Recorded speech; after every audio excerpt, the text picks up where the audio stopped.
I'm hearing that the Senate President wants to sue me for that. I will tell him to go ahead. We'll meet and we'll cross that bridge. I tell you, there were actually three conversations that happened that day. I spoke only about two.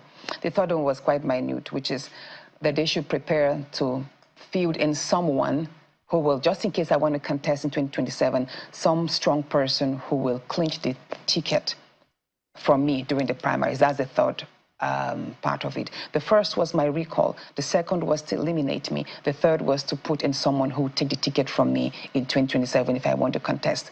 So if you are doubting the veracity of the killing, yes, then what about the recall that we just experienced? Hello and welcome to another episode of Let's Talk Politics. And today we take a deep dive into an explosive accusation made by Senator Natasha against Senate President Akpabio. Senator Natasha praised the Independent National Electoral Commission, INEC, for rejecting the petition for her recall, but believed it should have been dismissed earlier. She questioned the authenticity of the petition, raising concerns about the validity of the provided address and the unregistered body behind it. The most important thing is this recall process has been stalled, and I give kudos and credit to INEC, even though I believe they should have thrown it away from the first on the first go. I think it was void ab initio. But again, what if the address is false? Because the address provided there is number 4 Oborokeba, Oboroke, Kogi State. I bet you there's no address like that. Oboroke is just 5 minutes away from me, and I did send people there. There is no address. Most of the streets in my hometown there are not labeled.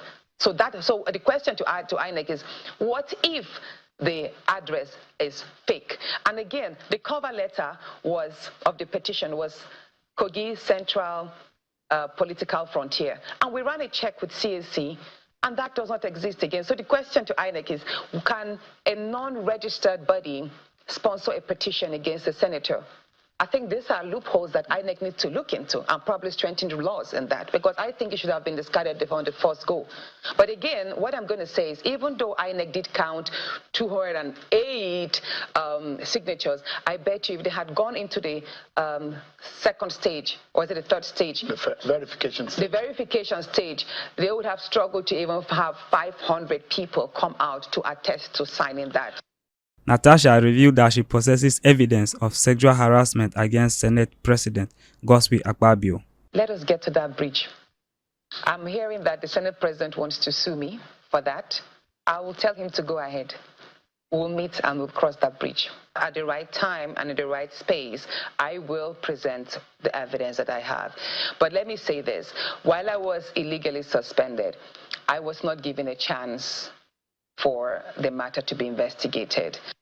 Natasha described her suspension as illegal act orchestrated by the Kogi State government aimed at undermining her constitutional rights. Natasha raised grave allegations of conspiracy to assassinate her involving Senate President Akpabio and former Governor Yahaya Bello. She claimed her security details was withdrawn after the suspension, leaving her vulnerable to potential attacks. Let's say this. Let's ask the Senate President, why in the first instance did he withdraw my security, if not to make me vulnerable to attacks? Mind you, of all the senators there, well, let's just say, we're about 109 senators, but we all have different stories.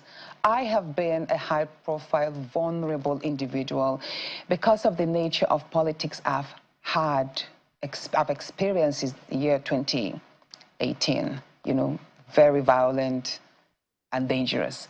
And I've always had my security, okay? So stripping me of my security simply because I'm suspended illegally, actually he just positioned me before attacks, and I knew immediately what that meant. Is that the reason why you think they want to eliminate you? That's not it. Mind you, I said that there was a conversation. So that happened. I was suspended on the 6th day of March, right? And shortly a week after, which was the 14th, a week and a few days after when he met with him, he then emphasized that I should be killed, but I should be killed in Kogi. And that was one of the reasons why I did not go home on time. I delayed going home because I needed to put some measures on ground. I did write a letter to the Inspector General of Police, and I sent a copy to his WhatsApp. I forwarded the copy to his WhatsApp. He's not responded to that yet. But again, I've spoken on the phone to a number of persons in the security as well. I did notify them. And you see, this is Nigeria. We've had a number of political murders that usually are swept under the carpet, no investigation done.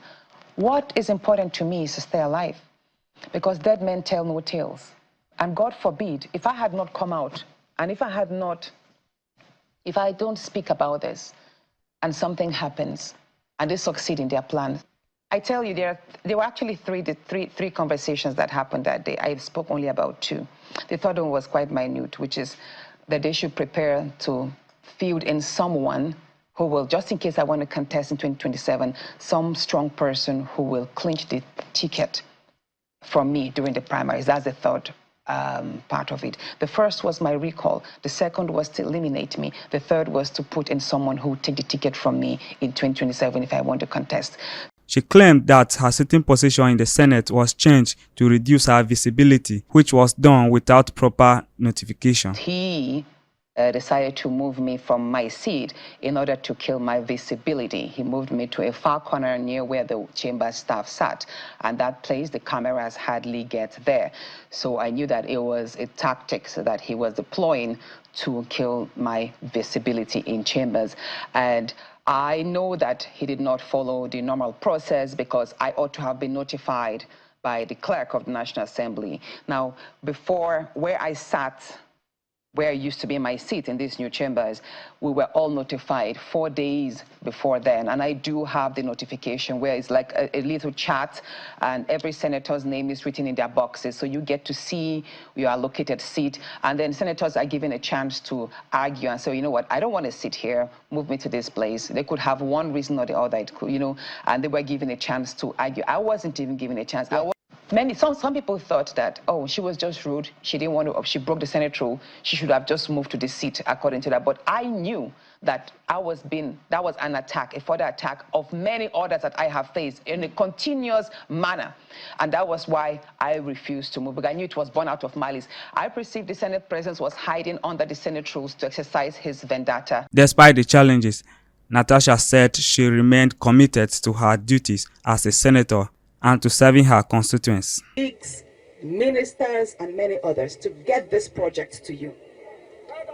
It's not as if they were given on the platter of gold. I went out there in Abuja and I worked for you. I used the office that you gave me to work for your good. But as I worked, I created enemies. As I worked diligently, as I brought the dividends of democracy to you, I created enemies among some of my colleagues. There were some that felt I subjected them to ridicule. They told me, Natasha, your empowerments, by your empowerments, you're making our constituents insult us. So I kept on apologizing to them. Distinguished, I'm sorry, that's not my intention. Distinguished, I'm sorry, that's not my intention. But in my heart, I knew that I had promised that I would spend every day working in Abuja for your good. And even though I apologize for them, I will not apologize for bringing good to you.